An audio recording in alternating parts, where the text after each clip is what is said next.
Hey there, my name is Whole No Name, and today I'm going to be submitting a run of Stardew Valley's Glitch Community Center category for AGDQ 2022.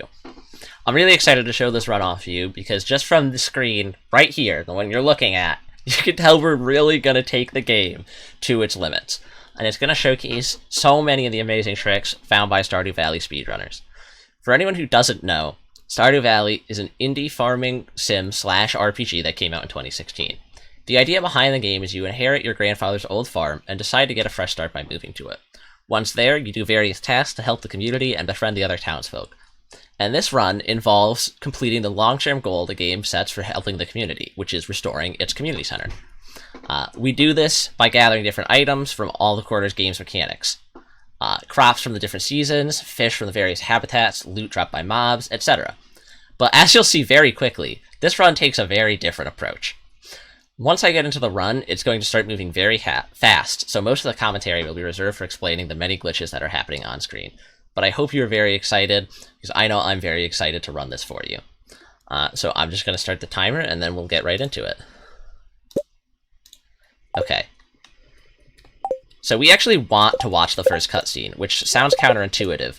But the thing is, we have a trick that allows us to open the menu in the first cutscene. So I'm going to open the menu and then do another trick, the same trick actually, that allows me to delete the base tools that are necessary for playing the game so that I can do this. And our inventory is now full. Okay, so now we continue. We're going to wake up on the first day. We're going to wait for the game to load because it's really stressed out by the fact that we just did that. And we're going to load on the first day, and we're going to walk outside.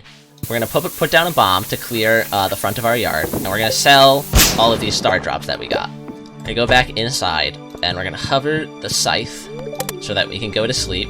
We're going to skip the cutscene of us getting all of our money, and we're going to sleep until the 4th. Because that is a very important day for us. Alright, it is the 4th. I'm going to walk outside. Demetrius is going to be here. He's gonna give us all of those items again in this cutscene. This cutscene is triggered by us making enough money, which is why we know he shows up there. And so now we're going to eat and drink some food that will give us speed. And we are going to toss out this fiber, and we are going to grab fertilizer from the mail. Which, you know, it's very normal for the mail to have 999 fertilizer in this game on your 4th day. Definitely nothing weird about that. Don't look into it. So, we have cleared a path down to the bottom of our farm, and we're going to walk back up and cleared a path to the side of our farm with the bombs. Should be pretty simple. Yep, okay, so sometimes you get blocked, but not today.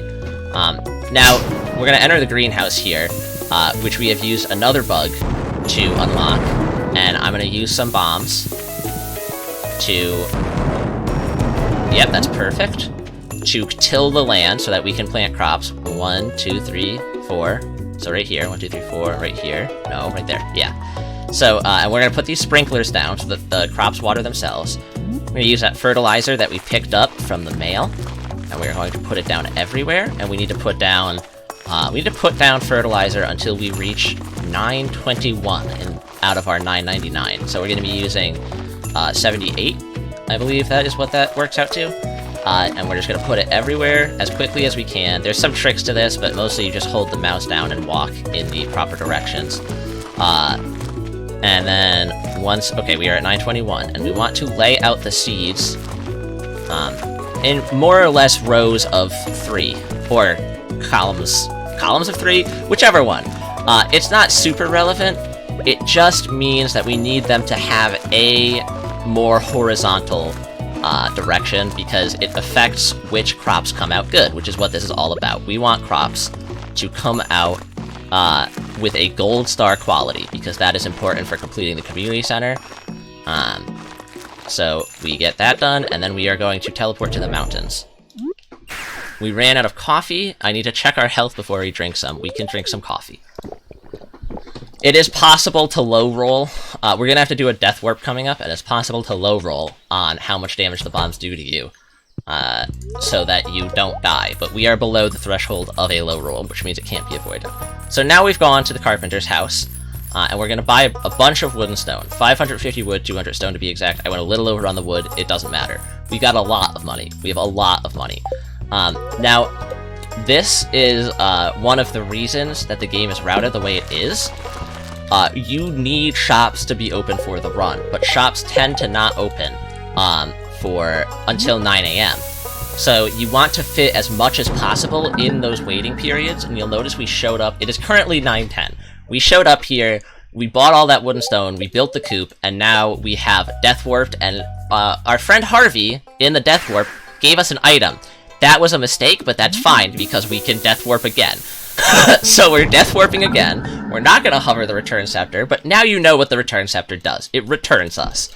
And so now we have a lot of important things. We have tools for teleporting, we have tools for speed, and we have tools to do just about everything else we need. So I'm going to skip the cutscene of obtaining that, and I'm going to obtain that, and then we're just going to teleport home.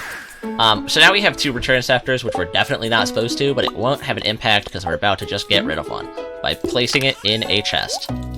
So we place everything in chests. I'm going to have to go inside and grab all of these too, and drop them in the chest as well, because the game noticed that we deleted all of these tools out of existence, and it didn't like that. So it just started spawning them at an unbelievable rate until we had them, and we never got them. So now it is the 5th, right? And it is sunny outside, so I step outside here, and Marnie is here for a cutscene. We want to just sit still and watch this cutscene. We do not want to click through it. So you are all going to be, you're all going to have the honor to watch our character's full name. So Marnie's here to give us this cat, and this cat's name is Chicken One, and it's really important you don't forget that. This cat's name is Chicken One. That's how you spell Chicken One. We're gonna WSC this, and now you'll see our inventory is completely full of completely new items. When we went to Pierre's to buy those backpacks, that was increasing our inventory size, which is very important for making sure that you have enough space for what we just did, which is getting the rest of the items. So now that that cutscene triggered on the 5th, which is good, because it doesn't trigger when it's raining, and we need to get it before the 19th. So sometimes you can get a little unlucky and be under a little duress. But now that that cutscene has triggered, we are going to sleep until the 19th. We're gonna, and in the meantime, I'm going to talk about some of the other things that we've seen in this run so far. So the Return Scepter is, we got it from Death Warping, as we've established. And why, you may ask? The answer is, we don't really have a great idea. All we know is that if you put certain things in your name, Death Warping does all kinds of crazy things in this game. Now, it's worth noting, this is being run on patch 1.2, and Stardew Valley is currently on patch 1.5, so a lot of the things you see here can't be done on the main patch. But for some reason, if you put the correct text, like if you just tell the game certain things when you do a Death Warp, it will just act upon those things. So you can give villagers better relationships towards you just automatically. You don't have to like do anything, it just happens. You can inject certain items that you couldn't inject otherwise, all this kind of stuff. So it's now the 19th, we're gonna step outside. I'm gonna eat the speed food, and we are going to go to the chest, and we need precisely 1 totem. We don't want to grab all the totems, because we're going to have to go to the chest later, and we really, really need an empty spot in our inventory. So, we're going to start walking towards the community center, the main goal of this run, and we are going to start putting all of the items into the community center. So, if you haven't gleaned yet, from the fact that the cat's name is Chicken One, that cat used to be used as a chicken. It used to simply be a chicken in previous runs, and that is how you would get all of these items. But I switched the routing so that we use the cat instead. Okay, I have to... So one of the things I have to do here is not complete all of the bundles at the same time, because that would cause cutscenes to play multiple times, and it would waste a lot of time for us, so we're just going to be very patient.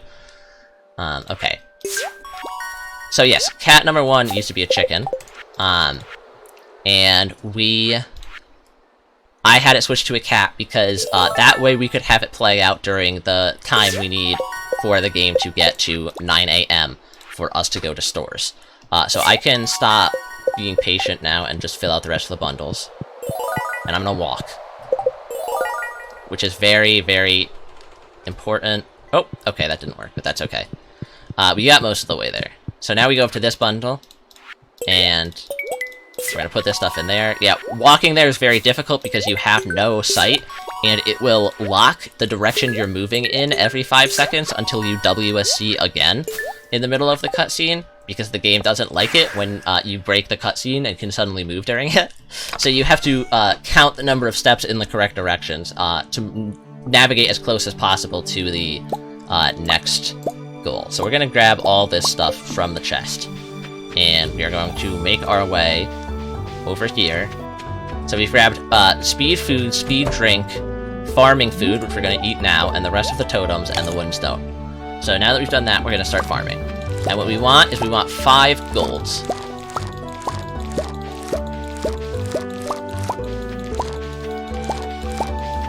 Okay, so we've got 5 gold parsecs, and you can see there's gonna be a lot left over, but you know, it's about safety during a marathon setting. We don't want to not have enough, which is why, you know, we eat the farming food, we plant a lot of stuff, because if we don't, then the run would just be incompletable, essentially. I mean, it would take way more time. It would go for like 30 minutes if we tried to finish it without the correct amount of gold stars, rather than otherwise. So we have all our gold stars, so now we teleport to the mountains, and we're gonna re-eat the speed food. But yeah, so we do safety strats there so that there's never any risk of not having enough gold star crops. You'll notice we had like handfuls of extra crops available by the time we hit 5 gold stars of each. So now that we have all of this stuff, we grab the wooden stone that we had from left over, and we're going to go in here, and now we're going to put the rest of this into bundles, because it's still not 9 a.m., and we're waiting for shops to open. So we're going to drop that, and then this guy's going to try... That guy can box you out. If he walks in front of you, he will continue to block you. So now we're in here, and we're going to do this, and it's going to play a cutscene because we finished that bundle, but we don't care, and we just want to leave. So we're going to teleport home, and we're going to put all of this extra stuff into the chest, and now we only have these 3 things, and we're going to make our way down to Marty's. You'll notice we don't drink coffee yet today, because we haven't reached the 9 a.m. threshold, and drinking coffee pauses the game to play the coffee drinking animation. Which means if we can do all of that without drinking the coffee, then the 1-second animation of drinking the coffee is a waste of time. So we've made it to Marnie's 10 minutes ahead of schedule, so we're going to wait until 9 a.m., we're going to drink the coffee, and then we're going to walk right inside. We're going to talk to her, we're going to ask for chicken number 2, because we already have chicken number 1 sitting right next to his water bowl, and then we go over here and we take chicken number 2's name, and we put it in. And we're going to get all these items. And so, now, we're going to teleport back up to the mountains. We have both of our speed foods going, and we're going to put all of these items back in. Now, I have to be hovering over a non-food item. You might have caught it earlier, but you, when you try to open a bundle with the, while having food over your head, it's the same button as eating that food. And the game will prioritize eating that food over opening the bundle, which is not what we want to do. Eating any of the food in our inventory would be very bad for the run. So we're just going to open up all these bundles, and we're going to insert everything into them. And this is the fish tank. We have just enough space to finish the whole fish tank in this one go. So it's going to play that cutscene. I'm going to WSC it, and oh yes, we got the bug! We got the bug! I love when he stays scared while he's moving around because the game doesn't know what to do. So now we go into this one, and we're gonna finish this one too, and then we're gonna teleport home. There we go. Okay, so now we have enough coffee, and we just want to run straight back down to Marnie's to get chicken number 3. And that will be the last chicken we need before time. We will just have to teleport up and put everything in the bundles, and time will be at the end of the last cutscene. So the run is coming to a close, and I hope you really enjoyed watching it. I know I enjoyed running it. I always love this category for its absurdity. It always brings me a lot of joy, and I think it would make a really great run for GDQ, based off of the sheer number of different glitches and exploits. But I'm just happy to do a run for the GDQ reviewers, and show them this glorious run. So I'm gonna go in here, and we have 3 bundles left, and we're gonna do this one first. There's, you know, some, like, small routing decisions in here to make everything go faster. Like, you know, going to the closest one first, and the farthest bundles last, as you're putting in all of these items in different bundles. But also things like, every single time you complete a bundle, if you click on the other bundle too fast or too slow, it will kick you out of that bundle. So this bundle's just money. So we're gonna complete it, and it's gonna do its own cutscene, which is gonna play in the middle of the other cutscene, which gives us the vision to walk over here safely and open this one up. And then I'm gonna... Yeah, you just saw it right there. The cutscene of the bundle completing interrupted the other one and made me have to re-click on it. So avoiding things like that. But that is the final bundle. So now it is going to play the last cutscene, and it's going to be very, very bugged out, because the game has no clue how we finished that many bundles that fast. So you're going to see, usually all of the Junimos here that are celebrating us aren't moving, and they're certainly not carrying bundles. But today that is not true. So they're saying bye-bye to us, and they're going to flash away, and that is time. So yeah, that is Glitch Community Center for Stardew Valley. I hope you enjoyed watching it. And yeah, I thank you so much for watching.